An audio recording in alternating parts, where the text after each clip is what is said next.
Santina, pwede ba tayo mag-usap? Anong ginagawa mo dito? Umalis ka dito. Kiko, hayaan mo muna kami.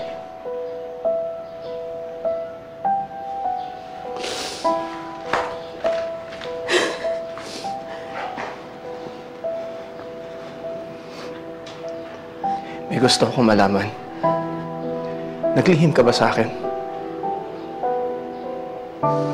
Gaano mo nakatagal alam ang sekreto ng tatay mo?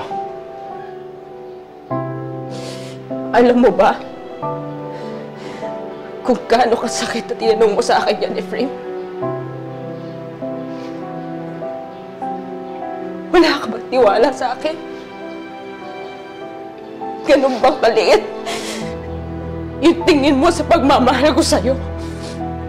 Hindi na ikaw nahihirapan, Santina. Pati ako, litong-lito na. Sinasabi ng isip ko, bumitaw na ako. Na imposible maging okay na tayo. Na dapat magalit ako sa'yo.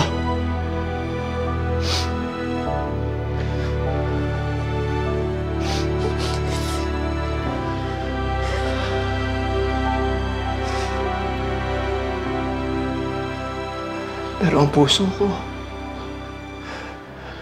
nangingibabaw pa rin ng pagmamahal ko sa'yo. Sinasabi na kumapit lang. Na malalampasan din natin to.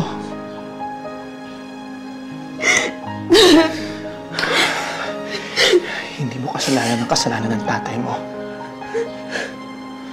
Labas tayo sa mga gulo nila.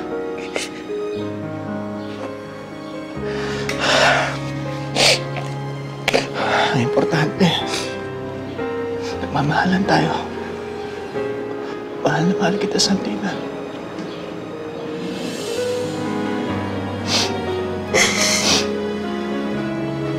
Sana ba,